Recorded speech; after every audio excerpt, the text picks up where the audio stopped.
The Detroit Tigers win a baseball game. Let's talk about it and more all today on Locked On Tigers.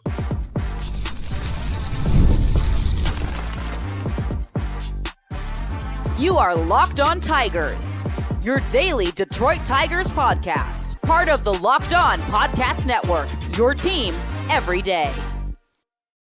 What is up, everybody? Welcome back to another edition of Locked On Tigers. I'm, of course, your host, Scott Bentley. Today is Thursday, July 4th. Happy 4th of July, everybody, 2024. Thank you so much for making Locked On Tigers your first listen every single day. We are free and available wherever you get your podcasts, including YouTube, part of the Locked On Podcast Network, your team every day. This episode of Locked On Tigers is brought to you by Booking.com. Yeah, the right stay can make you a fan of any city, even your rivals. So check out Booking.com for your stay today. And the Detroit Tigers won a baseball game in pretty convincing fashion at that. They win 9-2 in Minnesota over the division rival Minnesota Twins.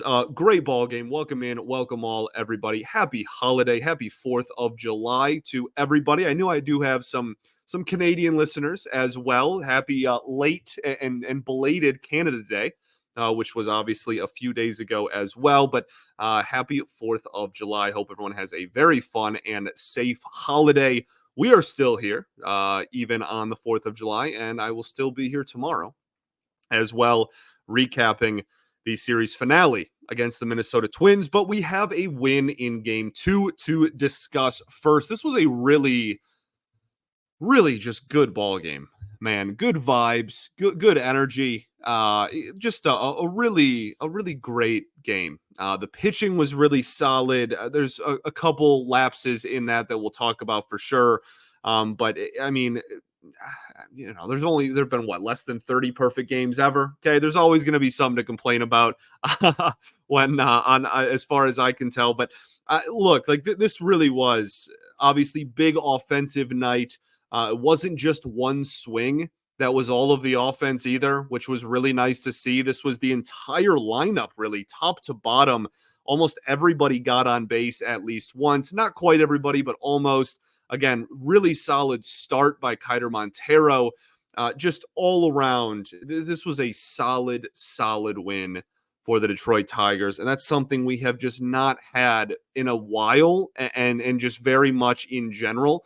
So we're really going to enjoy it and savor it and be happy about that on this fine 4th of July. 9-2 victory. The Tigers are now 39-47 on the season, as we are about 2 weeks away, almost 2 weeks to the day, away from the All-Star break. Let's start with what went right in this game. Again, Keider Montero is where we are going to kick this conversation off. 6 1/3, 6 hits, 2 earned runs, 1 walk, 4 strikeouts, and then obviously gave up the solo home run. I think it was a solo shot. Gave up the home run, however.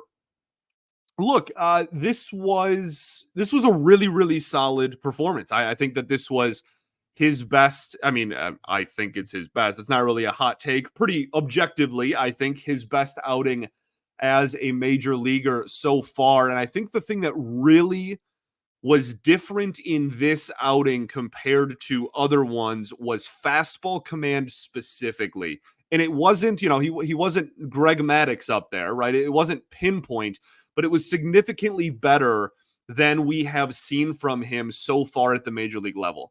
And the one thing that every time he has, I say every time, it's this is like his 4th outing. But when he has pitched, the conversation that we've had on here is, wow, like you see the stuff, and the command is just all over the place. And especially in his previous outing before this one, his most recent one prior to this, the command was really all over the place. But the stuff is good. You can see it. You see the vision with him, right? And I think that this was just really nice reassurance that, look, if the command is even decent, again, he wasn't pinpoint. It wasn't the greatest command I'd ever seen. But if it's even halfway decent on a start-to-start basis, the stuff is good enough to put together some pretty solid outings. And I was really impressed. with it. This is a mid-90s fastball that can even get up into the upper 90s, and he was putting on the black every once in a while in this ball game. I had a couple of called strikes, a called strike 3 at one point on that pitch. I was really impressed, and something that the run that he has on his heat is really impressive, and again is just a testament to how good his stuff is. And I still think long term, you're probably looking at a pretty solid to even like really good reliever.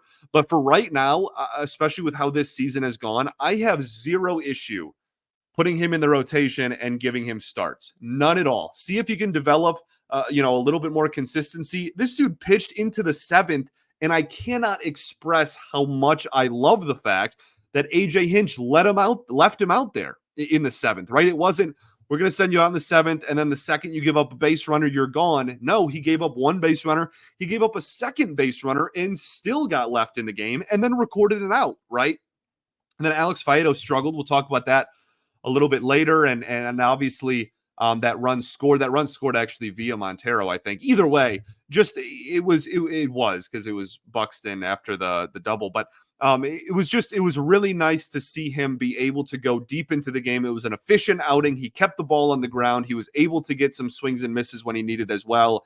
I was really impressed. The fastball, that's a good pitch when it's located well. In his breaking stuff, it is nasty. It's just that is the pitch that really still in this outing didn't even have great command either. And that was kind of the thing that was holding him back a little bit.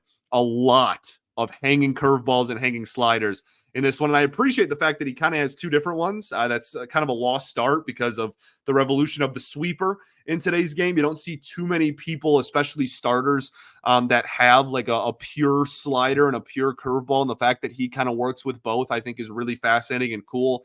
And I think is effective for him as well when it's located well. But those two pitches were still kind of sprayed all over the strike zone in this one. A lot of them not even in the strike zone. But I mean, even like in the seventh, especially, you're later in the ball game there, it's a little more fair. But especially that, I mean, there was a lot of hangers there. So that's something that he needs to continue to work on. But I really like the fact that he went out there, warred a little bit in the seventh, was put in a position where he was given enough of a lead where he could actually try to work his way out of his own mess and try to develop a little bit more. I loved it. I loved everything about this start, genuinely. The home run, everything that was a part of this start, I think is really good for his development, and I really liked. So 2 thumbs up there. Very impressed with what I saw from Keider Montero in this one. And then we had some offense. And usually we make a joke about, oh, this is the one, day of the week where the offense explodes. This is now in the last 3 games. They've had a 7-run game, a 3-run game, and a 9-run game. So you actually, it's not just like, oh, we've been scoring 2 or less for a week straight and then randomly exploded. The offense has been better in the last 3 games. Now, that is a microscopic sample size that I really do not care about. If this lasts the entire month of July, then I will change my tune. But until then, I still see the same players in the lineup card. My opinion of these players has not dramatically changed because of 1 or 3 games or 2 games or whatever. But dating back, even if you go a little bit further, they have a 5-run game back there last weekend, right? Like, there's been a little bit more offense lately, which is, I don't think, again, it means anything, but it's just nice for like my well-being and my mental health to not just watch this team put up 2 or fewer runs every single day, like it seemed like they did for a few weeks there in June. So nice to see. Let's talk about some individuals on the offensive side of the ball. We will do that right after this. Got to talk to you today about our friends over at Ibata. We love our friends over at Ibata, and it is summertime, which means it's barbecue season. Stock up on all of your grilling favorites and earn cash back on every purchase when you use Ibata. So you won't have to choose between burgers or hot dogs. You can just get both. Ibata is a free app that lets you earn cash back every time you shop. Earn on hundreds of items from groceries, beauty supplies, even toys, so you can make sure you're beating inflation no matter what you are purchasing. The average Ibata user earns $256 per year. That could cover the cost of an entire shopping trip, that flight you've been eyeing, or the fancy dinner you've been craving. Other apps give you points that honestly don't really amount to much. And with Ibata, you earn real cash back that you can withdraw straight to your bank account, PayPal, or even gift cards. Simply add offers in the app and upload your receipt. And voila, the money is all yours. Right now, Ibata is offering listeners $5 as well just for trying Ibata by using code LOCKEDONMLB, all one word, when you register. Just go to the App Store or Google Play and download the free Ibata app and start earning cash back and use code LOCKEDONMLB. That's IBOTTA in the Google Play or App Store and use code LOCKEDONMLB.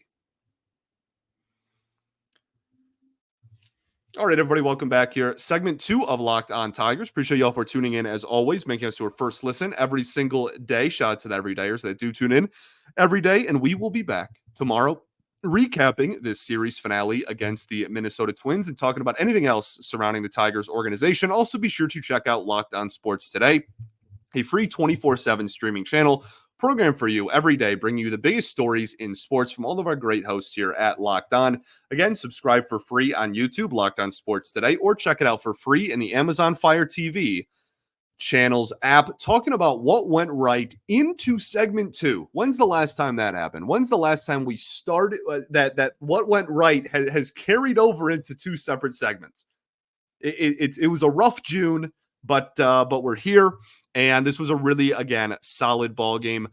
I want to start. Who do I want to start with? Riley Greene, I guess, is kind of the obvious choice here. 3 for 4 with an absolute laser of a home run. That is legitimately one of the most just absolutely crushed baseballs I have seen from a Detroit Tiger in quite some time. That ball was absolutely annihilated, tanked. And went over the seats in right field, was absolutely cranked. But again, 3 for 4 and was a double away from the cycle. A really good day at the office. His season stats, he now has a 260 batting average, and the OPS is back over 850. Just a really good hitter. I know some people get frustrated with the streakiness of Riley Greene. This is also, oh man, I don't even want to say this out loud. I'm kind of scared, but knock on wood here. This is also his first full season, right, so far. And I feel like the nebs and flows and the ups and downs, the peaks and valleys is something that you have to develop through. And the upside is just still so prevalent and so easy to see. Still a very big believer in him. And the season stats, he is clearly the best hitter on this team that's healthy right now. It's not even really remotely close. The second best hitter on this team right now is one of 2 players, and both of them had pretty good days at the office. Matt Vierling with another home run. He goes 1 for 5, but that one was the 2-run shot. We talked about him, a week or so ago, maybe 2 weeks ago now. And just his weird season, how his batting average has gone way down from what it was last season, but the power has gone way up. And so the OPS has gone up. He's just a different hitter than he was. And we're trying to find a happy medium because his batting average over the last borderline month is, I don't know if it is anymore, so I should put that caveat in there. But at one point, relatively recently, he had like a 3-week stretch where his batting average was sub 200, but all of his hits were extra base hits. So like you want to find that happy medium, and he's still, I think, working through that and trying to make adjustments and develop through that. But that's his 11th home run of the season. That is a career high for Matt Vierling. It is not even the All-Star break yet. And he has played in parts of 4 major league seasons. And it's been a linear increase, but he is on pace to shatter, right? His career high was last year when he hit 10.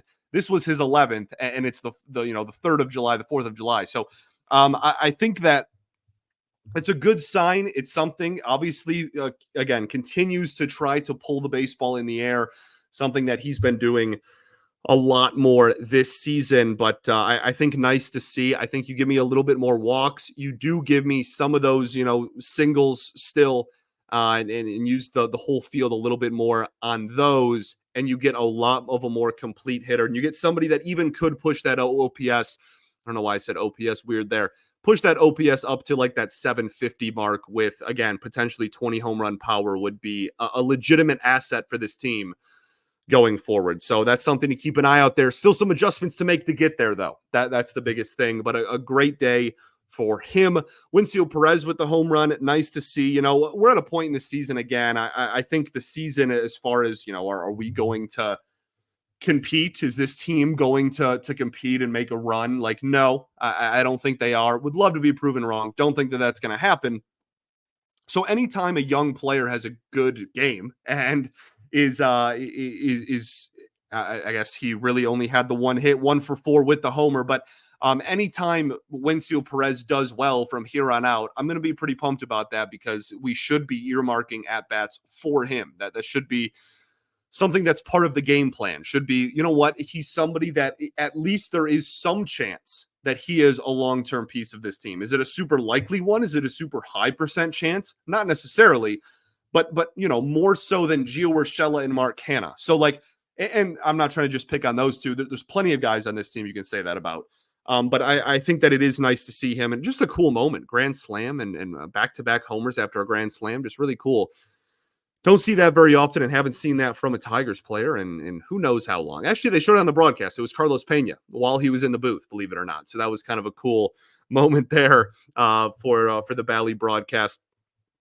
I think that Carlos Pena and Benetti work really well together as well, hoping that Carlos can get some more time in the booth. Also, Carson Kelly, obviously, again, like I just said, hit the big grand slam, goes 1-for-4 with the grand slam. He is now hitting 245 with a 727 OPS on the season. I think that he is absolutely playing his way to get traded, which is not necessarily a bad thing.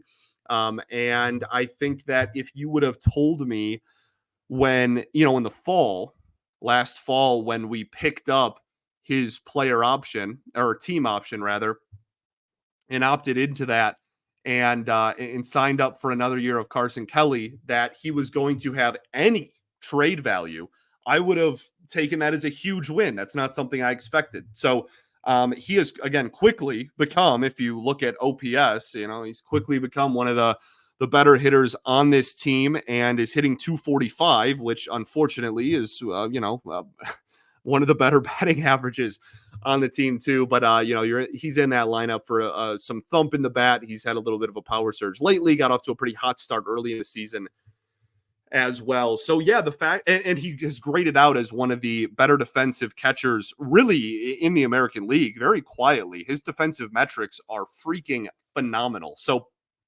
that's really nice as well, just to see him. And again, I don't think he's going to be the centerpiece of a trade. Like, but before I start seeing mocks out there with Carson Kelly in it, I would still be surprised if half a year of Carson Kelly got you like anything super legitimate. But if he is a piece of a trade, if you need to throw in Carson Kelly to get a prospect you really want or to push a deal over the edge, that is a huge win for a guy that, again, we picked up off waivers, signed to an extension, and opted into a team option for last year. That's a win for that in this front office. Okay, I think that's it for what went right. Really solid ball game all around. There's plenty more. Again, the offense as a whole kind of falls into that. A lot of players getting in on the action. Let's talk about what went wrong in this one. I think there's not too much, really. Alex Faedo, I think, was pretty much the only pitcher that struggled really in this ball game, and he did not give up a run. So again, pretty good day when he is maybe the player that struggled the most and didn't really even cost the team at the end of the day. He goes 1 1/3, 1 hit. Again, no earned runs, but 2 walks and 1 strikeout. That's just been an issue with him that's kind of snowballing, is the command seems to have been getting looser and looser. And I think that, look, I still really like the stuff. The slider is a plus pitch. I really like the changeup that he added this season. He threw it in this outing. It got him the strikeout, right? I think that there's still a lot there, and there's a lot to like in Alex Faedo. But I think to be a legitimate higher leverage reliever, and this goes back to the conversation we had yesterday, to solidify himself actually as a higher end reliever, he is going to have to throw the ball in the strike zone a lot more. And that has been one of the bigger reasons why his ERA has kind of skyrocketed here. It's only 3.35 in the season, but if you look at the last like month, it's a lot higher than that. So that's something he's got to work on. But I still believe in the profile. I really do. This stuff is too good not to. And this pitching coaching staff is really good. So I'm going to take it and just hope that they can continue working with him, the former first round pick that obviously is pretty much certainly not going to live up to that expectation as a starting pitcher that we took in the first round. But I still believe that there is a solid reliever in there. It's just about fastball command, really, at the end of the day, on a consistent basis. So we'll keep an eye on that. But 2 walks, loading the bases, not what you want to do in a game that at the time, a grand slam would have made it a 1-run game. So it was a little bit, there's a big win, 7-run victory, wasn't close. A little shaky there at one point late in the game with Faedo on the bump. And then the other one was just a play that just bugged the ever-living heck out of me. We're going to talk about that right after this. Got to talk to y'all today about our friends over at Booking.com. With hotels, bed and breakfast, vacation, rentals, resorts, and so much more on Booking.com, you might find your perfect stay even in your baseball rival's city. And that's why this episode of Locked On Tigers is brought to you by Booking.com. Yeah, we talked about it yesterday. A Yankees fan can still have a good time in Boston, catch a ball game, root for the Bronx Bombers in enemy territory, but then go back to their awesome hotel. Even if it's, waterfront potentially, check out all the great seafood in Boston and have a great time in a rival city. We can do that with Minnesota. I've actually seen every single AL Central ballpark at this point. A lot of fun places and a lot of really, really great cities, despite the fact that we're not big fans of them on the field. Again, from hotels that overlook stadiums to friendly family resorts, Booking.com has so many choices across the U.S. for your summer travel this Major League season. The right stay can make you a fan of any U.S. city, even your rivals. So book today using Booking.com on the site or in the Booking.com app. Booking.com. Also got to talk to y'all about our friends over at Game Time. Game Time is the definition of clutch, and they continue to be that clutch site and app that I use to get all of my tickets. They're also an authorized ticket marketplace of Major League Baseball, which makes getting tickets faster and easier. Prices on the Game Time app actually go down the closer it gets to first pitch. So they have killer last minute deals, all in prices, views from your seat, and their lowest price guarantee. Game Time takes the guesswork out of buying MLB tickets. Again, last minute tickets, flash deals, which are super awesome and exclusive in the Game Time app, and zone deals, one of my favorite features. You pick the section, they pick the seat for you, and you can save a little bit of money. And then obviously the Game Time guarantee, which is a part of the most flexible customer service policy in the ticketing industry, where they will credit you 110% of the difference if you find something in the same section and row for less. So take the guesswork out of buying MLB tickets with Game Time. Download the Game Time app, create an account, and redeem code LOCKEDONMLB, all one word, for $20 off of your first purchase. Terms apply. Again, create an account and redeem code LOCKEDONMLB for $20 off. Download Game Time today. Last minute tickets, lowest price, guaranteed. Alrighty, everybody. Welcome back here. Third and final segment of Locked On Tigers. Appreciate y'all for tuning in as always. So what went wrong? Not too much in this ballgame. We talked about Alex Faedo a little bit. We can get really nitpicky. Justin Henry Malloy still struggling against fastballs, struck out twice in this one, didn't catch up to heaters very well again. But I think the biggest thing that bothered me was just a play, and it was Matt Vierling's bunt. And this was before the grand slam, like 3 batters before the grand slam. So it ended up being okay. But this is the kind of stuff that is a testament to how brutal this offense is. Matt Vierling is the leadoff hitter that at the time of the at-bat had the second highest OPS on the team. And with a man on and less than 2 outs, he bunted. And it was a catastrophic failure of a bunt. It went 2 inches. so much so that the catcher was able to get the runner at second. I have no clue. This was pointed out by somebody on Twitter. I have no clue why Gio Urshela was not getting a head start running or something, if that was a known thing that Vierling was going to do. No clue why he didn't get a little bit of a head start there. I almost lost it. And then the grand slam happened, and I took a deep breath, and we had a fun rest of the ball game. But I was hot. I was really upset in that moment. And that is not just because it's a failure of a bunt and a failure of a play. It's a testament to how awful. You know how many teams in Major League Baseball, like legitimate teams that take themselves seriously and have good offenses, bunt in that situation? It's zero. Nobody, no good, even close to good offense is bunting with their top of the order up, less than 2 outs and a man on base. No one. That is preposterous. And they did it, and it failed miserably. Now, it worked out, okay? And that's great. But it really pissed me off. Okay, that's it. Let's talk stuff. 3 triples in this game. Kind of cool. Hasn't happened in quite a long time. Bally Sports Detroit also put out a stat where it's the first time the Tigers have had, what was it, like a game in which they had multiple home runs and 3 triples or something like that since like 1906 or something ridiculous. They've been really good about pulling some really funky and cool stats lately. Riley Greene, a double away from the cycle. Really wanted Colt Keith to get on base there to give Riley Greene another opportunity, but he did have another opportunity before that, and it didn't come through, unfortunately. But we haven't had a cycle since Carlos Guillen, which was a long, long time ago now. I think we're approaching 20 years removed since the Tigers' last cycle. So that is something that was a really cool thing to keep an eye on in this game as well.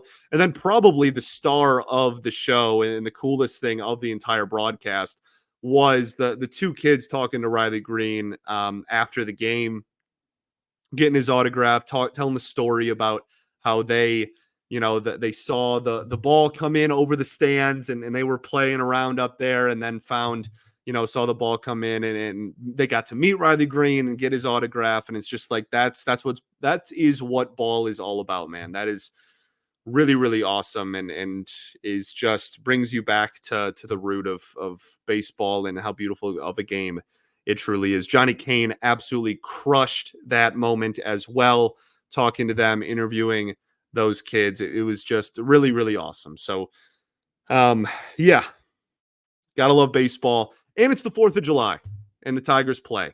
Always awesome. I've always felt like, and they do a little bit, but I've always felt like baseball should really lean into playing on the 4th of July. Like, baseball on the 4th should feel like football on Thanksgiving. And it just, it doesn't. And I think that that's a huge missed opportunity. I really just feel like they should lean into baseball on the 4th. Like that, America's pastime on America's Day.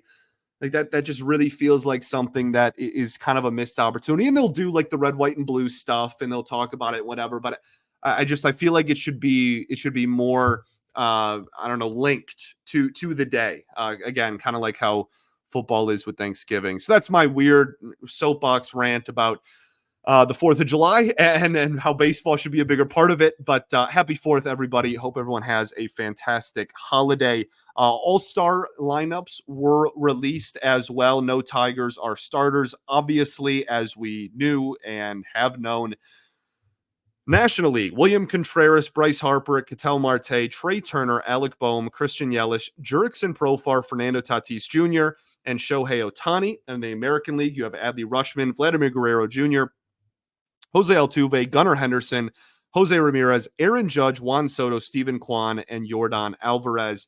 A couple of things stood out to me. One, the American League outfield is absolutely loaded because Steven Kwan, like, I saw some reactions out there where people were like confused about why you need to go educate yourself on Steven Kwan, baby. If you're confused on why he started in the All-Star game, that dude is having a season. It is remarkable. He's up there in like the top 3 or 4 in F4 amongst all outfielders in baseball, despite having played 30 fewer games than all of the other guys that are up there. He is, I mean, you're talking about, leading the league in batting average. Like, he is having an unbelievable season for the Cleveland Guardians. Very deserved. But even if you take him out of there, like, Jordan could have just played outfield there, and that would have been a crazy outfield as well. Aaron Judge having an unbelievable season. Gunnar Henderson having an unbelievable season as well. And then the other thing that jumped out at me was Jurickson Profar starting in the All-Star game. What a career he's had. Maybe we'll take a day in the off season or something and just take a day and talk about like the Jurickson Profar career, because like I know it's nothing to do with the Tigers. He's never been a Tiger, but like I am so fascinated. Do people remember that Jurickson Profar was like the most hyped prospect in baseball? Like at the time, like he was maybe the biggest baseball prospect in my lifetime up to that point. He was the number one prospect in baseball 2 years in a row, right? Like it was him, and then a few years after him, it was Byron Buxton, who was it for like 2 or maybe even 3 years in a row in Buxton's case. But Jurickson Profar was huge when he was coming up with the Rangers. He was like supposed to be the next MVP of the league. Like he was a huge deal. I cannot stress enough, if you're maybe too young and don't remember it or whatnot, like how big of a deal Jurickson Profar was supposed to be. And then he never lived up to that. And then he kind of rebounded with the Padres, where he was like, okay, he can be a bottom of the lineup, solid everyday player. And it was like, okay, not what we thought he was going to be, but a nice rebound to a career that at one point he was like off of, the Rangers. And it was like, is this dude even a Major League Baseball player? And then this past year, he gets a 1-year deal. And it's like, okay, like, we're going to give him a 1-year deal, whatever. Now he is not only in the All-Star game, he is a starter. He is a starter in the All-Star game. He's having an unbelievable season. He's been one of the best players on the Padres. He's back in San Diego after leaving and then coming back. Like, it is wild to me, his career arc. And so that's just me getting really nerdy about baseball here at the end of the show. We can move on. I'm sorry. Game 3 of this series, Tigers-Twins, has been moved up a lot because there's supposed to be some weather going through Minnesota. So it is now an early afternoon game. You have Kenta Maeda against Bailey Ober. Kenta Maeda, not awful in his last outing, so hopefully he can have that kind of snowball into a decent outing here. And then Bailey Ober, not having an awesome year, but is still Bailey Ober and is still a really solid pitcher. So there you go. All right. Thanks for making Locked On Tigers your first listen every single day. Shout out to the everydayers that do tune in every day. And we will be back tomorrow. Peace and love. Going to therapy's dope. Happy 4th of July, everybody. Go Tigers.